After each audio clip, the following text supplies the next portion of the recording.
බුදුරජාණන් වහන්සේගේ දේශනාව ඇතුළෙන් බලනවා විනා මේ ප්‍රශ්නේ විසඳන්න වෙන ක්‍රමයක් නැහැ.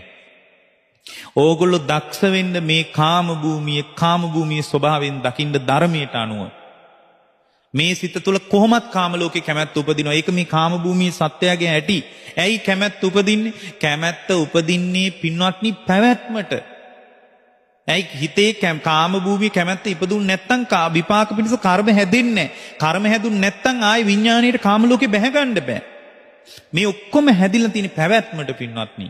නමුත් භාග්‍යවතුන් වහන්සේ විතරයි පින්වත්නි වදාලේ පින්වත් මහණෙනි මොහොතක්වත් භවයේ පවතින්න එපා කියලා.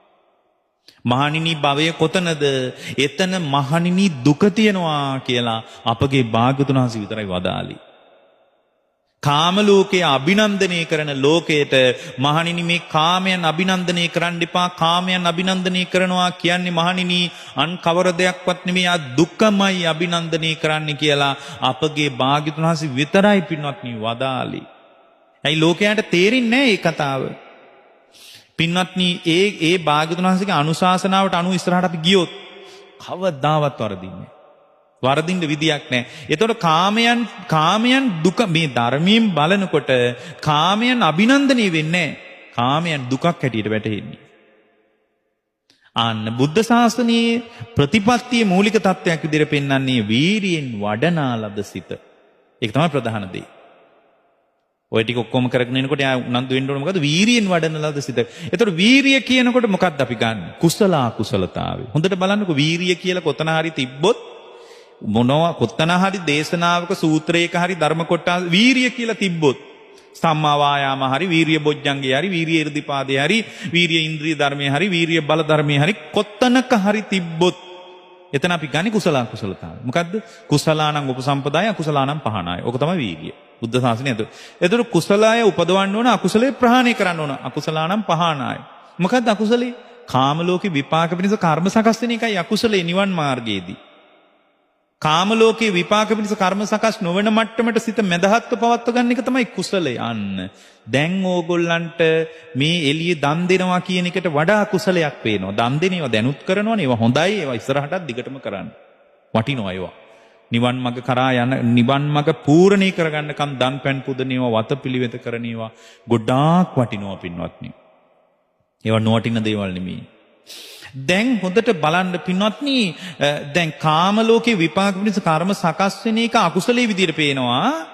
කුසලයේ විදිහට පේන්නේ මොකද්ද? කාම ලෝකේ විපාක පිණිස කර්ම සකස් වෙන්නේ නැත්නම් අන්න ඒක තමයි කුසලය. ලෝකෝත්තර මට්ටමේ කුසලය යාට පේනවා. ඕනෝක තමයි වීර්යයෙන් වඩනා ලද සිත කියන. ඔකට කීයක්වත් යන්නෙත් නැහැ. ඔයගොල්ලෝගේ මානසිකාරය වෙනස් කරන්න විතරයි තියෙන්නේ. වීර්යයෙන් වඩනා ලද සිත ගාවට දෙවෙනියට කියන්නේ සංසුන් වූ සිත දෙක. අර සම්‍යක් ප්‍රඥාව හදපු කෙනා මේ විදිහට තමයි එකතු වෙන්න ඕන. සංසුන් එතකොට පින්වත්නි කාමයන් පිළිබඳ මැදහත් වෙනකොට කාම ලෝකයේ පස්සේ හඹාගෙන යන්නේ නැහැ සිත. කොහොමත් සංසුන් එතකොට.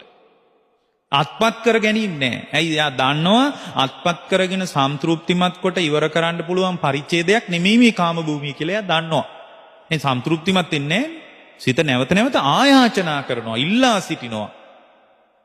ඒ නිසා එයා දන්නවා සම්තෘප්තිමත් කරලා ඉවර කර. එතකොට අර එයාගේ සිත ක්‍රමානුකූලව සංසුන් වෙනවා. සංසුන් වෙනකොට තුන්වෙනි එක මොකද්ද?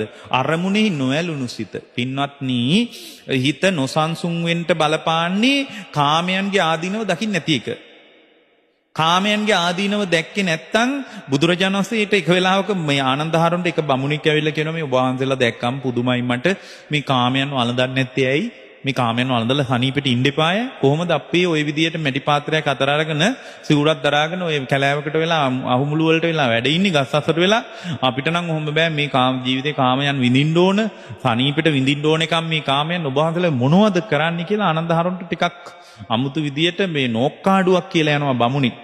ඒතර බුදුරජාණන් වහන්සේ එදා ගහක් මුල වැඩ ඉනකොට ආනන්දහර එතන ගිහින් කියනවා ස්වාමීනි මේ අහවල් බමුණ ඇවිල්ලා මේ ඔබ ඇයි ওই කාමයන් වළඳන්නේ නැද්ද මේ තරුණ කාලේ කාමයන් වළඳන්න එපාය. ඉතින් මේ ඔහොම ඉන්නේ ඇයි? ඔහොම ඉන්න ඕනේ නෑ මේ ජීවිතේ මේ හොඳට කාමයන් වළඳන්න එපාය. කොහොමද ඔහොම මැටි පාත්‍රයක් අතර අරගෙන කොණ්ඩේ කපලා දාලා ඔහොම ඉන්නේ? මේ කාලේ සනීපිට කාමයන් වළඳන්න ඕන කාලයක් නේ මට නම් හිතන්නවත් බෑ ඕක කියලා මේ කියලා ගියා කියනවා. එතකොට බුදුරජාණන් වදාලා ආනන්ද ඒක ගැන පුදුම වෙන්න එපා කියනවා. ආනන්ද මමත් පාරමී ධර්මයන් පූර්ණේ කරලා බෝධිසත්වයන් වහන්සේ විදියට මාලිගාවේ ඉන්නකොට මේ කාමයන්ගෙන් නික්මෙන්න ඕන කියලා හිතනකොට මටත් හිත දුන්නේ නැහැ කියලා. බලන්න බෝධිසත්වයන් වහන්සේ භාග්‍යවතුන් වහන්සේ වදාළ දේ හරි ගැඹුරක් තියෙන එක. ආනන්ද මමත් සව් කෙලෙසුන් නැසීම පිණිස සියලු පාරමී ධර්මයන් පූර්ණේ කරලා මාලිගාවට වෙලා ඉන්නකොට කාමයන්ගෙන් නික්මෙන්න ඕන මේකනම් සාරයක් නැහැ කියලා හිතනකොට මටත් කියනවා නෑ වළඳන්න කාමයන් කියලා මගේ හිතත් එහෙම ඉල්ලා හිටියා කියනවා. එතකොට ආනන්ද මම කළේ එකම එක දෙයයි කියනවා. ආනන්ද මම කාමයන්ගේ ආදීනව දැකපු එක කියලා. එතකොට තමයි මගේ හිත නික්මෙන්න කැමැත්ත ආවේ කියලා.